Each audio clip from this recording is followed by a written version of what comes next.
एक ऐसे कदम में जिसने पूरी दुनिया को हिलाकर रख दिया। अमेरिका के पूर्व राष्ट्रपति डोनाल्ड ट्रंप ने यूक्रेन से समर्थन वापस लेते हुए अपनी विदेश नीति में एक बड़ा बदलाव किया। यूक्रेन को रूस की आक्रामकता के सामने असुरक्षित छोड़ दिया।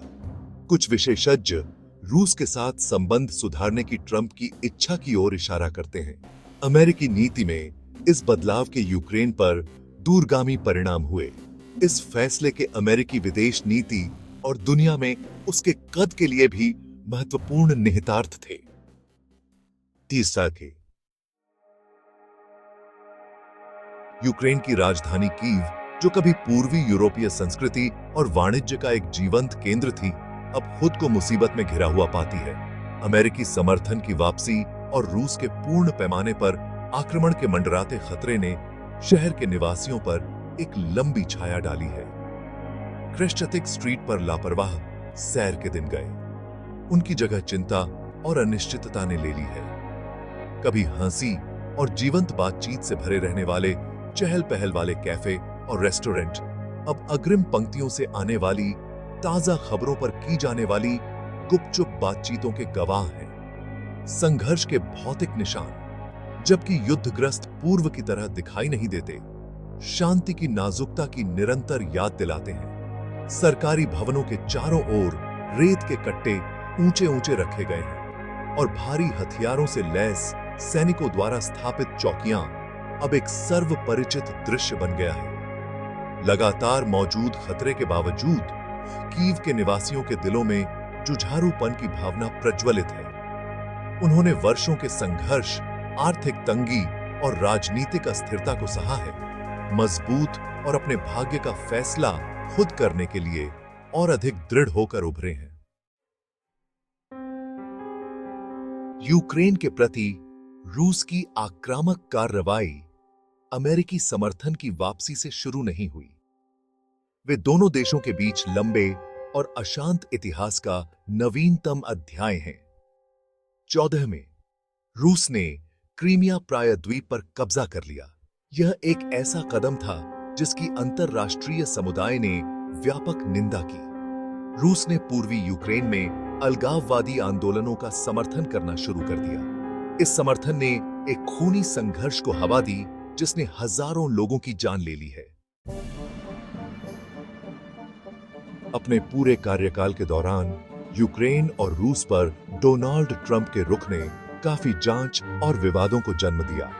इस मामले पर उनके सार्वजनिक बयानों ने अक्सर आधिकारिक अमेरिकी नीति का खंडन किया और सहयोगियों और विरोधियों के बीच समान रूप से भ्रम पैदा किया।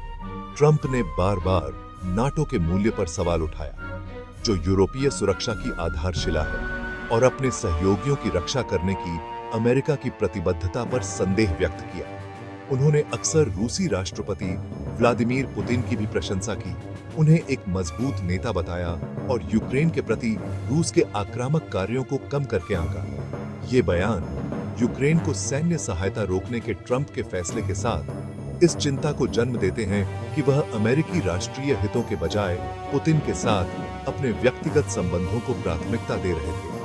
कुछ आलोचकों ने तो ट्रंप पर यूक्रेन की संप्रभुता और पश्चिमी गठबंधनों को कमजोर करने के लिए रूस के साथ मिलीभगत करने का भी आरोप लगाया, जबकि ट्रंप ने यह सुनिश्चित किया कि उनके कार्य अमेरिका रूस संबंधों को बेहतर बनाने और विदेशी संघर्षों में अमेरिकी भागीदारी को कम करने की इच्छा से प्रेरित थे। उनके आलोचकों ने तर्क किया कि उन्होंने पुतिन को एम्बोल्डन्ड और विश्व मंच पर अमेरिकी विश्वसनीयता को कम आंका। भाग 5, प्रतिबंधों का खेल, दबाव और संभावित प्रभाव। क्रीमिया पर रूस के कब्जे और पूर्वी यूक्रेन में उसकी निरंतर आक्रामकता के जवाब में संयुक्त राज्य अमेरिका ने अपने यूरोपीय सहयोगियों के साथ रूस पर कई आर्थिक प्रतिबंध लगाए। इन प्रतिबंधों ने रूसी अर्थव्यवस्था के प्रमुख क्षेत्रों जैसे वित्त, ऊर्जा और रक्षा को लक्षित किया, जिसका उद्देश्य मास्को पर संघर्ष को कम करने का दबाव डालना था। प्रतिबंधों का रूसी अर्थव्यवस्था पर महत्वपूर्ण प्रभाव पड़ा है, जिससे आर्थिक विकास में गिरावट, रूबल का अवमूल्यन और मुद्रास्फीति में वृद्धि हुई है।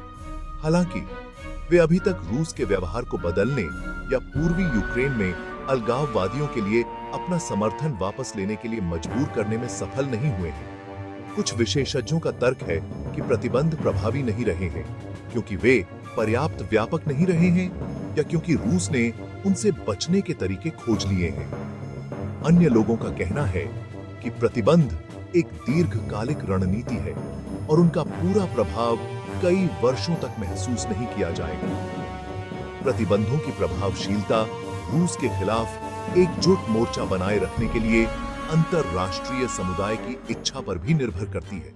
हालांकि यूरोप के भीतर विभाजन और इस मुद्दे पर संयुक्त राज्य अमेरिका के अपने असंगत दृष्टिकोण ने प्रतिबंधों के प्रभाव को कम कर दिया है। भाग 6 मानवीय लागत। युद्धग्रस्त यूक्रेन में जीवन। जहां भू राजनीतिक पैंतरेबाजी और कूटनीतिक तकरार जारी है, वहीं यूक्रेन के लोग हैं जो चल रहे संघर्ष का दंश झेल रहे हैं। पूर्व में युद्ध ने हजारों नागरिकों की जान ले ली है और लाखों लोगों को उनके घरों से विस्थापित कर दिया है। संघर्ष क्षेत्र में रहने वालों को अपनी सुरक्षा और भलाई के लिए दैनिक खतरों का सामना करना पड़ता है। गो शेलिंग और गोलीबारी आम बात है और भोजन, पानी और स्वास्थ्य सेवा जैसी बुनियादी नेसेसिटीज तक पहुंच अक्सर सीमित होती है। लगातार भय और अनिश्चितता के साए में जीने का मनोवैज्ञानिक प्रभाव अथाह है। यहां तक कि अग्रिम पंक्तियों से दूर के इलाकों में भी युद्ध का यूक्रेनी समाज पर गहरा प्रभाव पड़ा है। अर्थव्यवस्था तबाह हो गई है, कई व्यवसाय बंद होने के लिए मजबूर हो गए हैं और बेरोजगारी बढ़ रही है। संघर्ष ने मौजूदा सामाजिक और राजनीतिक विभाजनों को भी बढ़ा दिया है, जिससे अविश्वास और अस्थिरता का माहौल बना है। उनके सामने मौजूद इमेंस चुनौतियों के बावजूद यूक्रेनी लोगों ने उल्लेखनीय लचीलापन और दृढ़ संकल्प दिखाया है। उन्होंने युद्ध से प्रभावित लोगों का समर्थन करने के लिए स्वयं सेवी प्रयासों का आयोजन किया है, अपने समुदायों का पुनर्निर्माण किया है और शांति और एक उज्जवल भविष्य के लिए वकालत करना जारी रखा है। भाग 7 यूरोप की दुविधा। संकट से जूझना। यूक्रेन में संघर्ष ने यूरोप के सामने एक महत्वपूर्ण विदेश नीति चुनौती प्रस्तुत की है। यूरोपीय राष्ट्र रूस की आक्रामकता पर कैसे प्रतिक्रिया दें, इस दुविधा में फंसे हैं। अपनी सुरक्षा और आर्थिक हितों को संतुलित करना एक चुनौती है और यूरोपीय संघ के भीतर एकता बनाए रखना भी। पूर्वी यूरोप के कुछ देशों ने मॉस्को के खिलाफ कड़ा रुख अपनाने की वकालत की है, जिसमें सैन्य खर्च में वृद्धि और कठोर प्रतिबंध शामिल हैं, और यूक्रेन के लिए अधिक समर्थन। अन्य देशों ने सावधानी बरतने का आग्रह किया है। इस विभाजन ने संकट के लिए एकजुट प्रतिक्रिया को जटिल बना दिया है। भाग 8 कूटनीतिक प्रयास। आशा की एक किरण। रूस और पश्चिम के बीच बढ़ते तनाव और अविश्वास के बावजूद यूक्रेन में संघर्ष को हल करने के कूटनीतिक प्रयास जारी रहे हैं, यद्यपि सीमित सफलता के साथ। मिन्स्क समझौते 14 और 15 में हस्ताक्षरित युद्ध विराम समझौतों का एक समूह पूर्वी यूक्रेन में लड़ाई को समाप्त करने में विफल रहा है। नॉर्मंडी फॉर्मेट, जो फ्रांस, जर्मनी, रूस और यूक्रेन के प्रतिनिधियों को एक साथ लाता है, ने संघर्ष का राजनीतिक समाधान खोजने के उद्देश्य से समय समय पर बातचीत की है। हालांकि इन वार्ताओं ने बहुत कम प्रगति की है, क्योंकि रूस और यूक्रेन डोनबास क्षेत्र की स्थिति को लेकर गंभीर रूप से विभाजित हैं। संयुक्त राज्य अमेरिका ने बिडेन प्रशासन के तहत संघर्ष को हल करने के कूटनीतिक प्रयासों में अधिक सक्रिय भूमिका निभाई है। तनाव को कम करने और शांतिपूर्ण समाधान खोजने के प्रयास में रूस और यूक्रेन दोनों के साथ बातचीत की है।